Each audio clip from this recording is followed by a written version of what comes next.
Good morning student.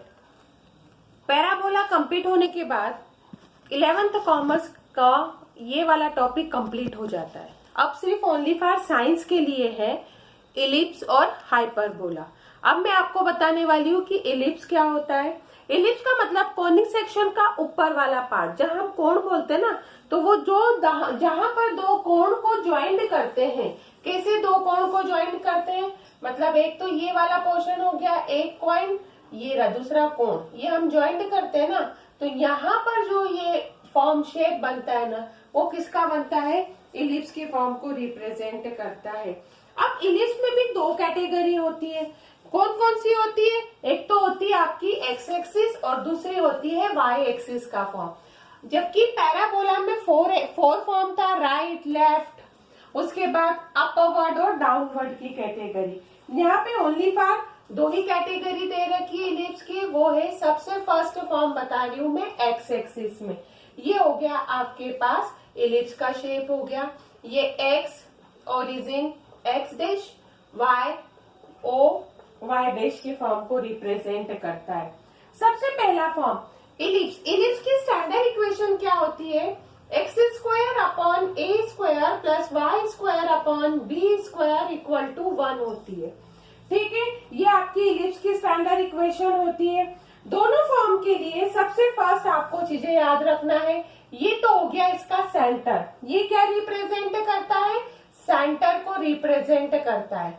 ठीक है, उसी की थोड़ी दूर डिस्टेंस पर यहाँ पर आपके बन गए हैं फोकस, जिसको दो फोकस होते हैं तो इसका क्या नाम रिप्रेजेंट होता है? फोकाई के नाम से रिप्रेजेंट करते हैं। किससे रिप्रेजेंट करते हैं इसको? फोकाई से। F1 और F2 क्या होती है? फोकाई से रिप्रेजेंट किया जाता है। उसके बाद आपके पास क्या क्या दे रखा रहता है? ये हो गया पूरा फॉर्म रिप्रेजेंट हो गया। ये और ये क्या रिप्रेजेंट होते हैं? इसके वर्टेक्स के फॉर्म को रिप्रेजेंट किया जाता है। मीन्स ये दो क्या हो गए हैं? वर्टेक्स हो गए हैं। V1 और V2 को रिप्रेजेंट करते हैं। ठीक है, अब ये दोनों एक्सिस मतलब ये दोनों लाइनें ड्रॉ करते हैं ना, ये रिप्रेजेंट होती है LR। LR का मतलब लेटस रेक्टम को रिप्रेजेंट किया जाता है। ये चीज आपको अच्छे से याद रखना है। इसके अंदर क्या होता है? एक फॉर्म होता है मेजर एक्सिस और दूसरा होता है माइनर एक्सिस। यहाँ से यहाँ पर ये वाली लाइन होती है मेजर की, बड़ी। ठीक है, और ये वाले पार्ट से और ये वाला पार्ट जो रिप्रेजेंट होता है ना, ये रिप्रेजेंट होता है माइनर के पार्ट को रिप्रेजेंट करता है। इलिप्स में दो होता है, एक्स एक्सिस के पार्ट में मतलब जहां दोनों एक्सिस मिलती है वो सेंटर हो गए, उसके थोड़े दूर डिस्टेंस पर फोकाई यानी फोकस होता है, उसके थोड़े ही डिस्टेंस पर जहां पर ये इलिप्स का एंडिंग पार्ट होता है वो वर्टेक्स को रिप्रेजेंट करता है। और ये जहां पर ये फॉर्म आता है, कंप्लीट बन जाता है इलिप्स, तो वो यहाँ से यहाँ के बीच का डिस्टेंस होता है मेजर और ये छोटा वाला होता है माइनर के पार्ट को। जहां फोकाई से जो लाइन ड्रॉ की जाती है वो LR होती है, मतलब लेटस रेक्टम के पार्ट को रिप्रेजेंट करती है। अब इसमें क्या क्या स्टैंडर्ड चीजें हैं, आपको वो चीजें अच्छे से याद रखनी है। सबसे पहला पार्ट होता है, इसमें हमने क्या क्या कर रखा है? सबसे पहले हमने इक्वेशन लिख ली है। स्टैंडर्ड इक्वेशन कितनी दे रखी है? X square upon A square plus Y square upon B square equal to 1 होता है। ये स्टैंडर्ड इक्वेशन हो गई है। अब इसमें हमने कौन सा फॉर्म बताया है? Major axis. मेजर एक्सिस किसको होती है? लेंथ के पार्ट को रिप्रेजेंट करती है। ये होती है 2A। इसको क्या रिप्रेजेंट करता है? ये पूरा पार्ट A हो गया, ये भी A हो गया, तो लेंथ किसको रिप्रेजेंट करेगी? 2A को। सेकेंड फॉर्म देखना, मेजर के बाद आपके पास आता है माइनर। जो माइनर एक्सिस होती है लेंथ की, वो क्या रिप्रेजेंट करती है? 2B के पार्ट को रिप्रेजेंट करती है। ठीक है, ये तो 2B हो गया है, ये 2A हो गया है। ये होता है आपका फोकाई AE,0, ये माइनस AE,0 होता है। इसको क्या रिप्रेजेंट करते हैं? फोकाई प्लस माइनस AE,0 को रिप्रेजेंट करते हैं। ये स्टैंडर्ड चीजें आपको अच्छे से याद रखनी है। अब आपके पास आती है इसमें डायरेक्ट्रिक्स। डायरेक्ट्रिक्स का पार्ट इसमें क्या होता है, अपोजिट ही रिप्रेजेंट होता है ना, x equal to plus minus a upon E के पार्ट को रिप्रेजेंट करता है। फिर आपके पास इसमें आता है LR, लेटेस्ट वेक्टर्म होता है 2b स्क्वायर ओवर a के फॉर्म को रिप्रेजेंट करेगा। सेंटर कितना होता है, ओरिजिन जहां दोनों एक्सिस मिलती है वो 0 0 को रिप्रेजेंट करती है। फिर आपके पास आता है vertex, plus minus a comma 0 को रिप्रेजेंट करता है। ये पूरा फॉर्म यहाँ पर रिप्रेजेंट करेगा। अब यदि ये ए ई दे रखा है ना, तो ई का मतलब क्या होता है, ई का मतलब होता है इसेंट्रिसिटी। क्या रिप्रेजेंट करता है ये, इसेंट्रिसिटी। इसका फॉर्मूला होता है B square equal to A square 1 minus E square, या फिर इसको सिंपल पार्ट में बोलते हैं E square equal to 1 minus A square over B square. या आप इस फॉर्म में ये भी लिख सकते हैं E equal to under root 1 minus A square over B square. ये आपके पास कौन सा फॉर्म हो गया है, ellipse is a symmetrical with respect to X axis के पार्ट को रिप्रेजेंट करता है। किसको रिप्रेजेंट करता है, ये एक्स एक्सिस को। ध्यान रखना ये सेंटर हो गया है, ये वर्टेक्स हो गए हैं दोनों, ये फोकाई हो गया है, यहाँ से ये मेजर एक्सिस हो गया है, ये माइनर एक्सिस हो गया है। इसकी standard equation X square upon A square plus Y square upon B square equal to 1 होता है। इसकी लेंथ 2a, माइनर की 2b, foci plus minus A E comma 0 होता है, centre 0 0, vertex plus minus A comma 0 होता है, directrix x equal to plus minus A upon E होता है, LR 2b स्क्वायर अपॉन ए होता है, और इसेंट्रिसिटी जो ई के फॉर्म को फाइंड करने के लिए इसका यूज किया जाता है। ठीक है, अब इसी फॉर्म से ये तो x एक्सिस का बन गया है, यदि हमें बनाना है ये y एक्सिस के पार्ट को रिप्रेजेंट करता है। ठीक है, ये तो हो गया, इसका सेंटर हो जाएगा। ठीक, अब इसकी जो स्टैंडर्ड इक्वेशन होती है ना वो अलग हो जाती है, X square over B square plus Y square over A square equal to 1 होती है। ये किसकी इक्वेशन होती है, इलिप्स की ही होती है, पर इलिप्स के कौन से पार्ट को रिप्रेजेंट करती है, वाई एक्सिस को। अब इसमें भी चीजें याद रखना क्या क्या रिप्रेजेंट होता है। देखा जाए तो फॉर्म तो सेम एज इट इज है, क्योंकि हमने इक्वेशन का फॉर्म यहाँ पर चेंज कर दिया है। ठीक है, तो वैल्यू का पार्ट यहाँ अच्छे से आप देख सकते हो कि वैल्यू क्या क्या यहाँ पर रिप्रेजेंट करेगी। सबसे पहला पार्ट यहाँ पर क्या रिप्रेजेंट होता है, तो देखिए सबसे फर्स्ट पार्ट दे रखा है इक्वेशन, तो इक्वेशन मैंने यहाँ पर इजीली लिख दी है। अब इसकी आती है मेजर, ये होता है पूरा के पूरा मेजर, और ये छोटा वाला पार्ट क्या रिप्रेजेंट होता है, माइनर।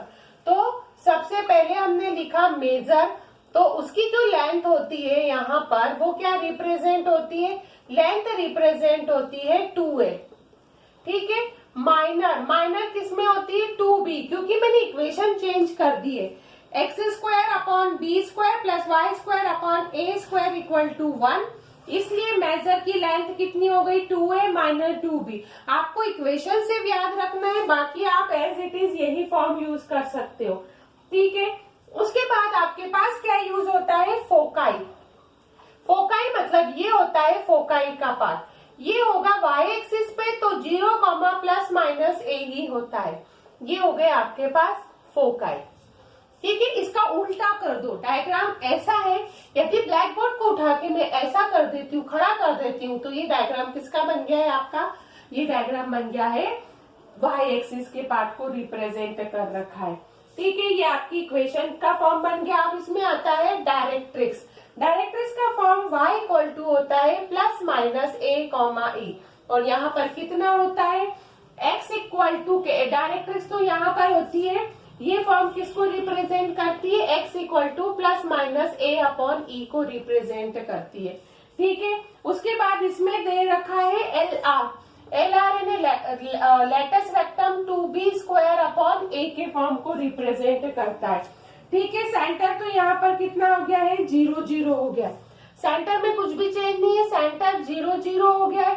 वर्टेक्स का फॉर्म कितना हो गया है, यहाँ 0 प्लस माइनस a हो गया है, क्योंकि वो y एक्सिस को बिलोंग कर रहा है, तो ये वर्टेक्स 0 a, तो ये आ गया 0 कॉमा माइनस ए, फोकाई 0 कॉमा ए माइनस का 0 कॉमा प्लस ए, ये हो गया।